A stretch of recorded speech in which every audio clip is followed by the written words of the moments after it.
Friends, welcome to my YouTube channel. मेरा नाम है पूजा शाह। आज हम बात करेंगे चिकन पॉक्स के बारे में, जिसे छोटी माता, बड़ी माता या फिर चेचक भी कहा जाता है। इनके कारण, लक्षण और इलाज के बारे में हम जानेंगे। पहले तो हम जानते हैं what is chicken pox. Chicken pox एक गंभीर बीमारी है जो यह बीमारी वायरस की वजह से होती है। वेरिसेला जोस्टर नाम के वायरस की वजह से यह बीमारी होती है। इस बीमारी के वायरस हमारे स्किन के ब्लड वेसल्स, मुंह और गले में असर दिखाते हैं। यह बीमारी किसी को भी हो सकती है, बड़े हो या बच्चे, लेकिन बड़ों के मुकाबले में यह बीमारी बच्चों को ज्यादा होती है।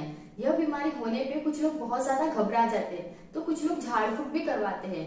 आज भी कुछ लोग इसका इलाज कराने से डरते हैं। उनका मानना यह है कि अगर हम यह माता का प्रकोप है, अगर हम पूजा पाठ करेंगे तो ठीक हो जाएगा, लेकिन अगर हम इलाज करवाते हैं तो फिर हमारी तकलीफ और बढ़ जाएगी और माता भी नाराज हो जाएगी, ऐसा उनका मानना है। इसलिए वो कितनी भी बच्चों को तकलीफ हो, वो इलाज भी नहीं करवाते और बाहर तक उन्हें नहीं निकालते हैं।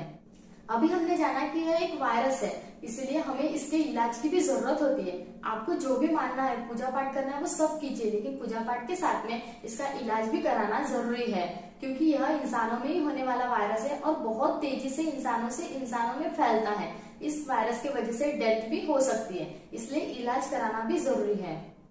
अब हम जानेंगे इनके टाइप्स के बारे में। यह दो टाइप के होते हैं, छोटी माता और बड़ी माता।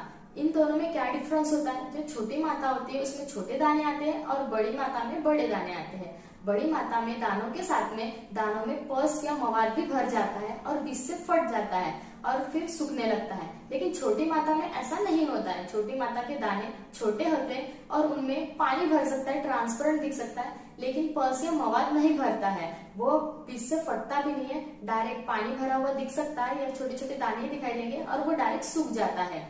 जब वैक्सीनेशन यानी टीका का आविष्कार नहीं हुआ था, उससे पहले यह बीमारी एक महामारी की तरह आई थी और इस बीमारी की वजह से बहुत ही ज्यादा लोगों की डेथ भी हुई थी।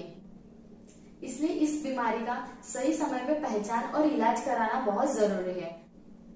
अब हम जानेंगे चिकन पॉक्स होने के कारणों के बारे में। अगर किसी पर्सन को हुआ है और उस पर्सन के अगर हम कांटेक्ट में आ जाते हैं, उसके वजह से भी हमें चिकन पॉक्स हो सकता है। मतलब ऐसा नहीं कि हर किसी को, जो भी कांटेक्ट में आएगा उससे हर किसी को चिकन पॉक्स हो जाएगा। जिसकी इम्यूनिटी अच्छी है वो उसका बॉडी उससे लड़ लेगा, लेकिन जिसकी इम्यूनिटी वीक है और उसकी बॉडी उससे लड़ नहीं पाई तो उसे कुछ दिनों में ही लक्षण दिखाई देने लगता है। या फिर उस पर्सन का, जिसे चिकन पॉक्स हुआ है, इन्फेक्टेड पर्सन का छींकने या खांसने से जो ड्रॉपलेट्स निकलते हैं उससे भी हमें ये चिकन पॉक्स हो सकता है। या फिर उनके इन्फेक्टेड पर्सन के अगर हमने कपड़े या कोई चीज अगर हमने यूज कर लिए, उसके वजह से भी चिकन पॉक्स हो सकता है। या फिर हमारा वैक्सीनेशन यानी टीकाकरण नहीं हुआ है, उसके वजह से भी हमें चिकन पॉक्स हो सकता है। या फिर हमें पहले कभी चिकन पॉक्स हुआ नहीं है, उस पर्सन को भी चिकन पॉक्स होने के चांसेस होते हैं।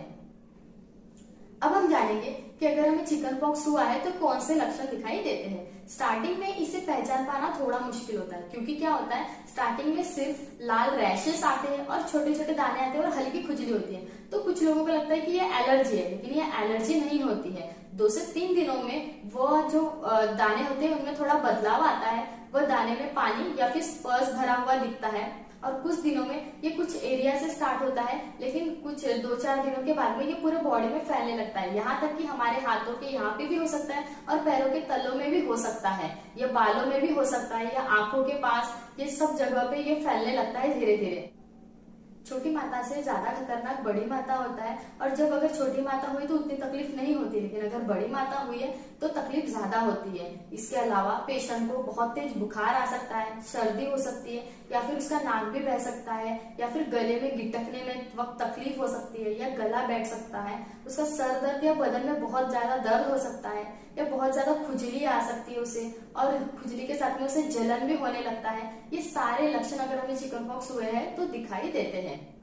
अब हम जानेंगे कि अगर हमें चिकन पॉक्स हुआ है तो डॉक्टर्स को द्वारा कौन से ट्रीटमेंट दिए जाते हैं। ये वायरस है, इसलिए डॉक्टर्स हमें एंटीवायरल मेडिसिन देते हैं।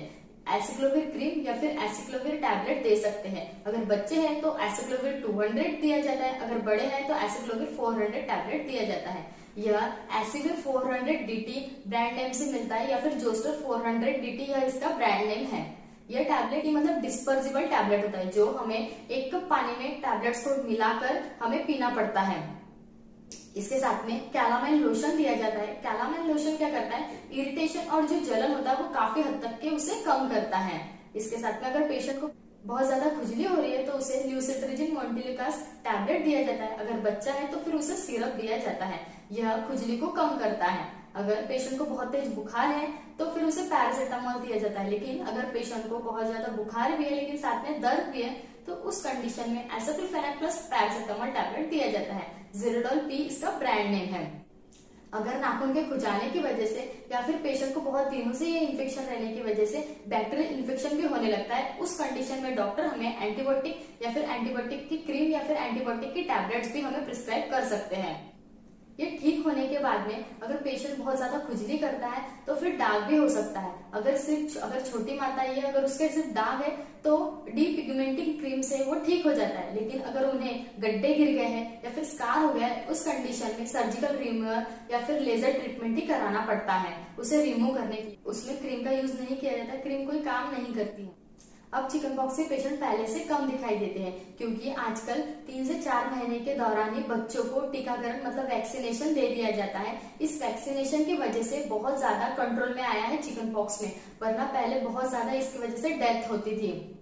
अब हम जानेंगे कि अगर हमें चिकन पॉक्स हुआ है तो कौन से प्रिकॉशंस लेने चाहिए। जिस पेशेंट को चिकन पॉक्स हुआ है उसे सेपरेट रूम में रखना चाहिए जहां अच्छी हवा वगैरह आती हो। उसके कपड़े को डेली डेटॉल से वॉश करना चाहिए। उस पेशेंट का सारा सामान सेपरेट अलग ही रखना चाहिए।